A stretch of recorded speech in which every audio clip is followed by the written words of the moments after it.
escuchando un super clásico en la voz de Pablo Dacal, ¿sí?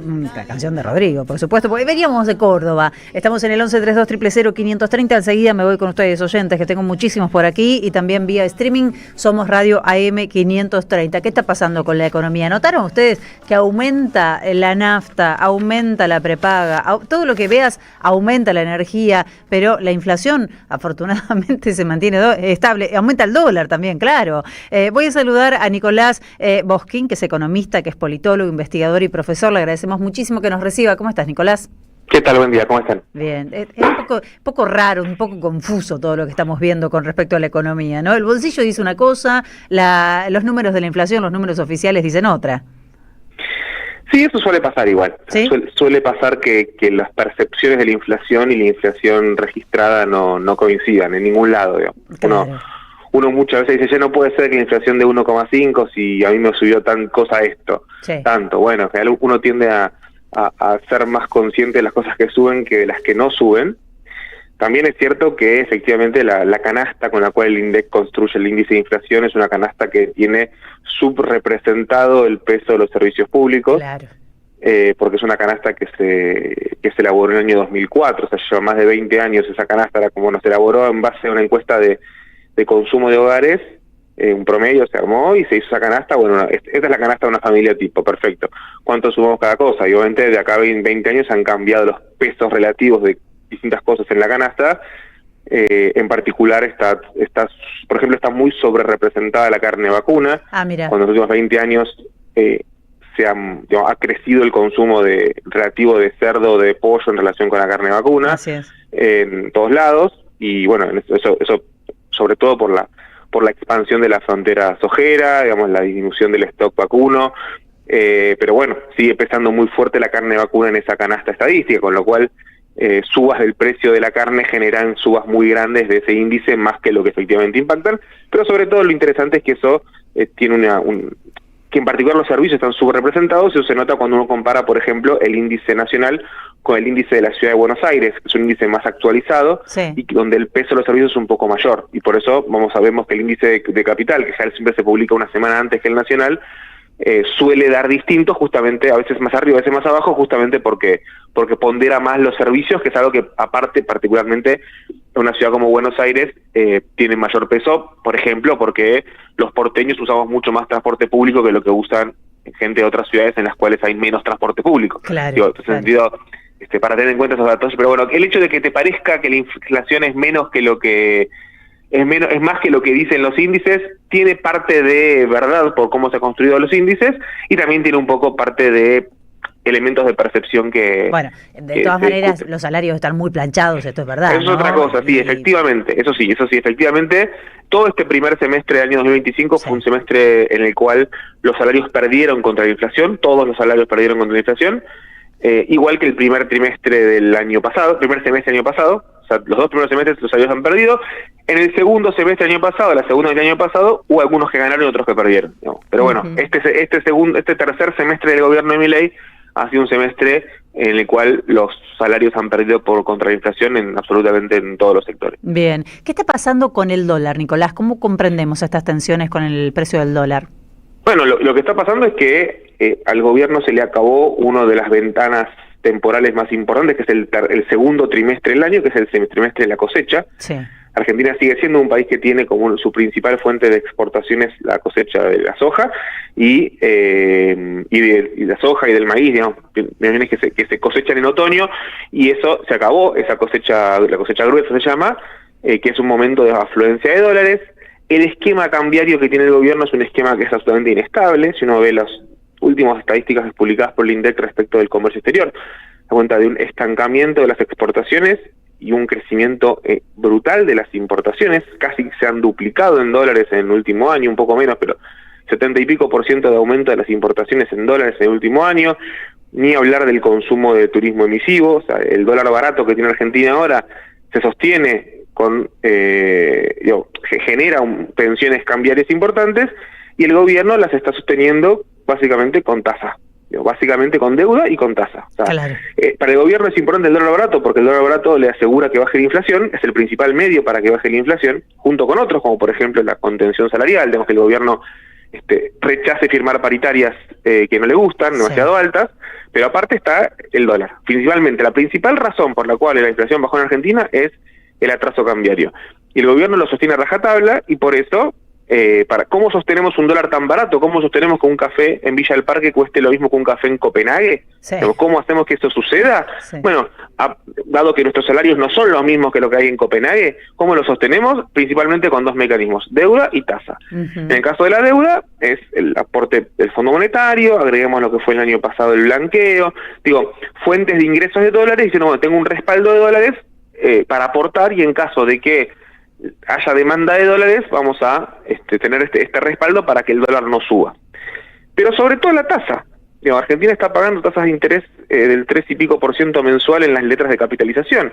El gobierno tiene un discurso muy del saneamiento del Banco Central, muy de que no estamos emitiendo, un montón de cosas, en realidad es todo mentira, porque lo cierto es que el gobierno está trasladando la deuda del central al Tesoro, está generando mecanismos donde en realidad la política monetaria la conduce el Tesoro, está vaciando de instrumentos de política al Banco Central, pero se está dando al Tesoro, a la Secretaría de Finanzas en particular, y lo que están haciendo es poniendo tasas altas a los instrumentos en pesos para evitar que la gente se vaya al dólar, sobre todo las empresas.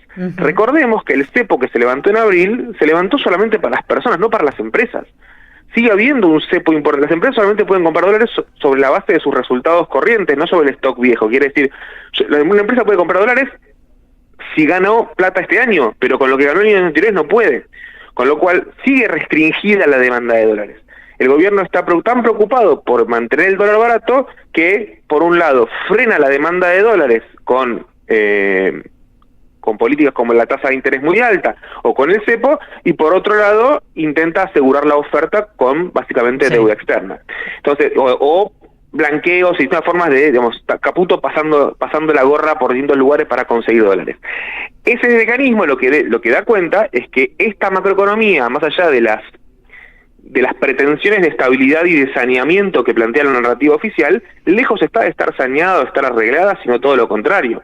Lo que se está incubando con este mecanismo de deuda y tasa es una bomba de tiempo. Eso te quería preguntar, es un castillo de naipes. ¿Hasta dónde es sostenible? ¿Qué sigue? Ahora estaba mirando las advertencias del Fondo Monetario Internacional hoy, hablando del nivel de reservas que dicen siguen siendo críticamente bajas, es el textual de lo que trasciende. Ahora, ¿qué sigue después de esto? ¿Las privatizaciones? ¿De dónde van a sacar plata? Bueno, uno puede pensar, ¿cuál es la narrativa oficial? ¿Qué es lo que el gobierno dice? Yo no voy a hacer futurismo. El gobierno lo que dice es que están sentando las bases para una Argentina próspera y que entonces eventualmente, por ejemplo, a través del RIGI van a promoverse nuevas inversiones, sobre todo en rubros de sectores de recursos naturales, que generen capacidad de repago, quiere decir que generen, por ejemplo, exportaciones genuinas. Sí. Lo que ya está sucediendo en el sector hidrocarburífero, pero no por el RIGI, sino por lo que fueron la continuidad de las inversiones en el rubro de petróleo y de gas que se hicieron durante el gobierno de Cristina Fernández, de Mauricio Macri y de Alberto Fernández, una continuidad de una política de YPF particularmente, pero de otras empresas también en determinados, sobre todo en la provincia de Neuquén. Que está madurando ahora y va a seguir madurando más adelante. El gobierno apunta a eso, a que Argentina se convierta en un país que a partir de la exportación de recursos naturales pueda sostener un tipo de cambio barato, pueda tener un dólar barato y eso asegure esa estabilidad. ¿Qué potencialidad hay de que esas exportaciones genuinas efectivamente se generen? Bueno, yo creo que el gobierno tiene mal el reloj, es decir, no le dan los plazos para eso y también tiene mal el concepto, porque tampoco es que eso vaya a suceder necesariamente. Y sobre todo no vas a generar exportaciones de alto valor agregado si estás desmantelando el sistema científico, desmantelando los mecanismos de infraestructura pública que hacen falta para la inversión privada. Hay una mirada muy inocente, muy ingenua del gobierno respecto de las potencialidades de la inversión privada, cuando cualquier país que se ha desarrollado en el mundo lo ha hecho precisamente a partir de la coexistencia, la confluencia entre inversiones públicas y privadas. Entonces, ahí tenemos un problema grave. Yo lo que creo es que el gobierno lo que está intentando hacer ahora, en este momento, es ganar tiempo. Sabe que lo peor que le puede pasar antes de las elecciones es que se dispare de vuelta la inflación, sobre todo porque se va quedando sin excusas. Es lo único que tiene, claro. Ante cada salto de la inflación lo que ha pasado es buscar en excusas. Recordemos que en marzo, cuando la inflación subió al 3,5%, Milei le echó la culpa a Guzmán. Sí. No, ni siquiera el gobierno, ni siquiera el último ministro de Economía del gobierno anterior, sino al tercero en la lista de atrás, que era por la ley que ha promovido Guzmán para obligar a que pase por el Congreso un acuerdo con el Fondo Monetario. Entonces, se van quedando sin excusas. Cuanto más tiempo estás en el gobierno, menos puedes acusar al pasado. En todo caso, eventualmente vas a ser como Macri, que lo que hizo fue acusar al futuro, no decir, a mí me fue mal porque se veía que ganaban otros. Claro. En algún momento, se deja de ser creíble el no hacerse cargo. La narrativa es un gobierno que está muy pendiente de la narrativa. Algún colega dijo alguna vez, este gobierno está en campaña permanente. Todo el tiempo está en campaña. Y como todo el tiempo está en campaña, todo el tiempo importa la narrativa y todo el tiempo importa mucho más la narrativa que la política implementada. Absolutamente, Entonces lo que creo yo es lo siguiente. El modelo es inestable, esa inestabilidad se manifiesta en las corridas cambiarias, esa inestabilidad se manifiesta en la imposibilidad de conseguir, en el estancamiento productivo. El último dato del EMAE da caída de la actividad entre un mes y otro. El empleo está en una situación muy complicada. Los puestos de trabajo que se crean son sobre todo precarios. Sí. Se está avanzando hacia una sociedad donde posiblemente, efectivamente, la pobreza puede estar bajando por distintos mecanismos, pero sobre todo se consagra la desigualdad, y sobre todo una desigualdad productiva muy importante. Se está avanzando hacia un país básicamente sin clase media, un país donde haya algunos pocos ricos y unos muchos pobres, que por ahí están un poco menos pobres porque existen ciertas políticas de contención o ciertos movimientos del cuentapropismo informal que permitan subsistir, y donde la baja de la inflación termina siendo positiva. El gobierno está empecinado en la baja de la inflación. Esa baja de inflación sostiene el dólar barato sostiene la deuda y la tasa. Lo que está pasando ahora es que está estallando la tasa. Lo que pasó la semana pasada con la crisis de la LEFI es que el gobierno se ve obligado a subir las tasas. Está levantando la tasa. Entonces, cuanto más tenés que subir la tasa para que la gente no se vaya al dólar, o los bancos en este caso no vayan al dólar, lo que termina pasando, yo tenés que remunerar cada vez más los pesos para que no te compren dólares. Lo que estás haciendo es comprando un problema futuro, porque cuando venzan esas letras que son de corto plazo, te van a pedir de vuelta más tasa. Y si cada vez te piden más tasa para irse al dólar, terminás en un esquema que se llama Ponzi. Claro. Pues estás pagando cada vez más para poder sostener ese mecanismo. Es un mecanismo macroeconómico totalmente inestable. El gobierno intenta hacerlo pasar en su narrativa por la búsqueda de la estabilidad o el saneamiento.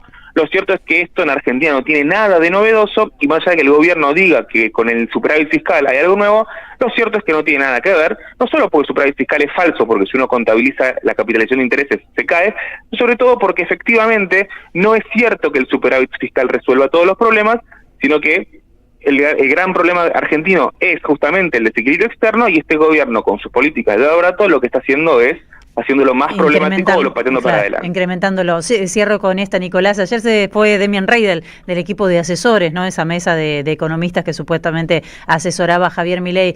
Con esta línea, con esta descripción que vos hacés, bueno, las empresas tienen cepo todavía, sin embargo se van los dólares por las importaciones, se van con el turismo externo. ¿Hay una línea de coherencia? ¿Quién dirías que maneja la economía? ¿La maneja Milei? ¿La maneja Caputo? ¿Son coincidentes sus miradas o están haciendo lo que pueden? Yo creo que la economía maneja Caputo, que efectivamente el programa en curso es el programa de Caputo. Ajá. No es el que Milei planteaba en la campaña. Pienso que Milei está al revés, está despegándose de la gestión económica a propósito, porque todo ministro de Economía tiene un poquito cara de fusible siempre, sí. Lo cual está bien, digamos, en principio es correcto que los ministros sean fusibles. No es novedoso, ha pasado siempre, claro, está bien. Pero aparte es correcto que los ministros sean fusibles y no los presidentes, por eso llevaría a crisis institucionales. Pero eso está bien. Está claro que este programa es el de Caputo, es un programa que, es más, uno podría pensar que tampoco es el de Sturzenegger, que tiene una mirada mucho más radical y mucho más idealizada de la libertad de mercado. Caputo es un bicho mucho más jugador jugador de casino, no no un soñador, digamos, idealizador del mecanismo del libre mercado. Creo que la mirada de Milei se parece mucho más a la de Sturzenegger en términos más dogmáticos. Caputo es mucho más pragmático, claro. Lo cual lo vuelve también mucho más peligroso, porque efectivamente Caputo está gobernando para los sectores a los que él toda la vida representó. La diferencia es que Caputo también está un poco comprando el discurso de Milei en términos narrativos. Veamos que el Caputo con Macri, un Caputo que no hablaba. No hablaba en absoluto. Ahora Caputo se hace el canchero. Dice, campeón comprá, digamos, esa frase, campeón comprá, decía los campeones compraron. Bueno, ese mecanismo. Sí, bueno, pues dijo, campeón comprá, no te la pierdas, y le compraron todo y se tuvo que ponerse a vender futuros. eso desnuda un poco las contradicciones de un gobierno que presenta una narrativa en la cual todo marcha siempre acorde al plan, todo estaba planeado desde el principio, está todo en línea con y en todo caso cualquier paso en falso es un principio de revelación sobre cómo la casta se defiende de sus privilegios, es el discurso oficial. Cada vez ese discurso vuelve más insostenible, cada vez el gobierno queda más preso de su propia soberbia, de su incapacidad de reconocer que efectivamente la gestión de la política económica o de cualquier política pública es una gestión que atraviesa tembladerales, que atraviesa discusiones, que tiene marchas y contramarchas, porque efectivamente la vida es más compleja que lo que dicen los manuales introductorios de economía en los que se basa este gobierno, pero su campaña permanente le impide bajar ese nivel de retórica. Y eso hace que el gobierno esté acelerando en su nivel discursivo violento, esté acelerando en una construcción de un discurso, en muchos casos, que se parece al del fascismo, muy peligroso en muchas cosas. Me parece que acelerando el uso del aparato represivo para perseguir opositores. Me parece que hay una dimensión de cómo el gobierno está trasladando la incertidumbre económica a la violencia política, que es un poco jugando con los conceptos, un principio de revelación. Si tenés que mandar a reprimir, es porque claramente no te están saliendo las cosas bien. Pareciera que es así, ¿no? Y por eso me parece que en este sentido este gobierno está empezando a crujir por varios lugares, cruje por arriba porque el mercado no le convalida las tasas que quiere y le pide tasas más altas, cruje por el medio porque se matan a carpetazos entre los propios funcionarios, y por abajo todavía no está pasando demasiado, pero bueno, en algún momento empezará a pasar. También es un poco la pregunta que nos hacemos, ¿por qué por abajo no está crujiendo demasiado en este contexto? ¿Cuáles son los condicionamientos políticos y económicos que están sucediendo para que por abajo no esté pasando mucho? Y eso es un poco lo que tenemos que preguntarnos todos. Muy interesante, Nicolás, y sobre todo esa mirada, ¿no?, sobre cuando al gobierno se le empiezan a complicar las cosas, cómo endurece el accionar con la represión y con las agresiones del presidente. Gracias por recibirnos hoy, muy interesante. Muchas escucharte. gracias. Te mandamos un abrazo. Buen día. Hasta luego. Abrazo grande. Estamos escuchando al economista, politólogo, investigador y profesor Nicolás Boskin, muy claro en todos sus conceptos con respecto al programa económico de Caputo en este caso. La tarde mejor